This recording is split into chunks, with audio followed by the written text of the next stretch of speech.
Continuamos el diálogo con Vicente Plata, mejor dicho, comenzamos a charlar, representante de la FAO en nuestro país. Estamos en el Día Mundial de la Alimentación y bueno, desde Uruguay por supuesto habrá también actividades que conmemoren esta fecha. Sí, exactamente. Muchas gracias por permitirnos estar comunicándonos con su audiencia en este día. El Día Mundial de la Alimentación se instauró hace ya 35 años por parte de la Asamblea General de las Naciones Unidas y se fijó en esta fecha porque en esta fecha también, en este año, se cumplen los 70 años de la creación de la FAO. La FAO es el organismo de las Naciones Unidas para la alimentación y la agricultura y tiene la responsabilidad de combatir el hambre y la pobreza rural a través del desarrollo de la agricultura, principalmente. El lema que se eligió para este año, para el Día Mundial de la Alimentación, se refiere a la protección social como instrumento para eliminar el círculo de la pobreza rural y el hambre. Las actividades en Uruguay se está haciendo hoy una actividad muy importante en Cambadu, en donde hay actividades con niños de escuelas y de colegios, hay presentaciones de nutricionistas, va a haber un acto central cerca del mediodía con autoridades y además se está haciendo en la Expo Milán en Italia el acto principal a nivel mundial. La FAO busca con estas actividades sensibilizar a la población y a los gobiernos sobre la importancia de la agricultura como forma de combatir el hambre, de la importancia de combatir la pobreza para superar los problemas de hambre, de la importancia de la cooperación internacional para atender las diferentes necesidades que se dan en diferentes países. Uno habla o escucha luchar contra el hambre y obviamente debe ser un compromiso de todos, pero hasta suena utópico a veces, teniendo en cuenta que si analizamos los intereses, sobre todo las naciones más desarrolladas, a veces concluimos de que apuntan para otro lado. Pero, ¿qué pasos sólidos se están dando al respecto? ¿Qué pasos firmes? La estrategia, ¿por dónde pasa de cara al futuro, no? Se han dado avances muy importantes. Uno a veces escucha noticias que son desalentadoras, pero en realidad ha habido avances muy importantes. Disminuyó notoriamente desde el año 2000 al año 2015, en el año 2000 se fijaron las metas de los objetivos de desarrollo del milenio, se avanzó sustancialmente en disminuir la cantidad de millones de personas que sufren hambre.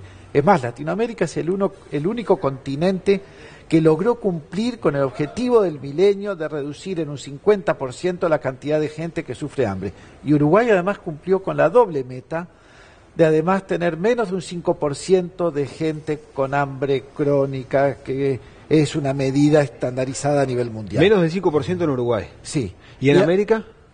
En América es heterogéneo. América también lo cumplió, sí, pero hay situaciones heterogéneas. El Cono Sur lo pudo lograr en mayor medida y tenemos países más rezagados en Centroamérica y países con problemas como Haití. Es una situación heterogénea. Pero han habido avances muy importantes. Ha habido avances en las políticas de alimentación escolar, en donde Uruguay es un paradigma. Se le pide cooperación a Uruguay para que enseñe cómo la logró implementar después de décadas de trabajo muy decidido. La alimentación escolar, que nosotros la damos como un hecho normal, en otros países recién se está implementando y es una forma de protección social que asegura que ciertos rangos etarios que no pueden responsabilizarse por sí mismos, digamos, de alimentarse, están atendidos. Usted se refiere a la merienda que reciben los chicos, claro, en las escuelas. A la merienda, a los almuerzos, a las viandas, que nosotros lo damos como natural, otros países recién lo están implementando. Es novedoso para otros. Pero, repito, en América Latina ha habido avances muy importantes. Uruguay en ese sentido está bien posicionado, pero ¿qué se puede hacer, por ejemplo, desde Uruguay y del resto de los países miembros para continentar las situaciones de los países más pobres? Esa es una muy buena pregunta. La FAO apuesta mucho a mejorar las políticas de los países. En ese sentido, trata de ayudar a que los países que han logrado avances cooperen con los países que aún no lo han logrado en ayudarlos a resolver cómo implementarlo. El tema no es tanto, hemos aprendido que no es tanto dar dinero como enseñar a hacer. Y en ese sentido, las cooperaciones que mismo Uruguay brinda muchas veces a otros países, como a Nicaragua, a Guatemala, está empezando a pensar en África, en donde van uruguayos para decir cómo se hizo acá. Cada país es diferente, naturalmente, pero en esas reuniones pueden mejor aportar ideas desde la experiencia de la implementación en el país. ¿Qué grado de compromiso hay, entiende usted que hay, por parte de las naciones poderosas del mundo? Hay un fuerte compromiso. ¿Sí? Hay un fuerte compromiso de todos los países del mundo, y eso lo ha resaltado el director general de la FAO, porque para lograr un mayor desarrollo en otros ámbitos es necesario primero superar estos problemas de base, que son derechos humanos básicos que no pueden estar desatendidos. No se puede pensar en otros grados de desarrollo si no se superan estos problemas. El compromiso es fuerte, es más un tema de cómo ayudar a implementar. Usted decía que muchos de los logros se obtuvieron en base a no brindar fondos, sino enseñar a hacer. Sí. ¿Y en ese sentido Uruguay también está en una buena posición o falta mucho? Sí. Uruguay tiene aún algunos desafíos, pero ¿cuáles serían esos desafíos? Uruguay tiene, por ejemplo, desafíos de coordinación de políticas. A ver.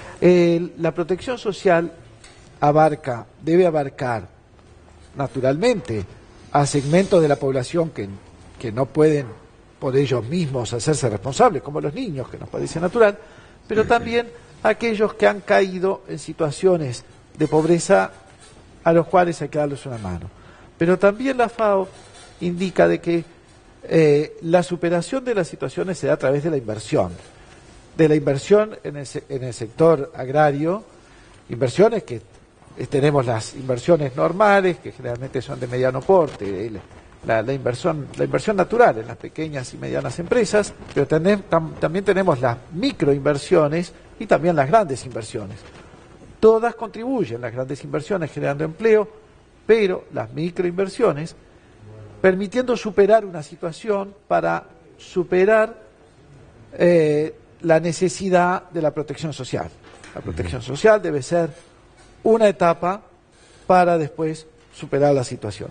Bueno, muy interesante. Ya hemos comentado al principio de la nota las actividades que se van a desarrollar aquí en nuestro país, y obviamente que yo en realidad, mientras lo escuchaba con atención, Vicente, sentía orgullo de lo que se está consiguiendo aquí en nuestro país. Dirán, sí, que aún todavía queda por hacer, pero se está haciendo y se va por el buen camino, ¿no? Así que también todos debemos asumir nuestra cuota parte de compromiso. Vicente Plata, muchas gracias por estos minutos aquí en Buen Día Uruguay. Gracias a ustedes por este espacio. Por favor.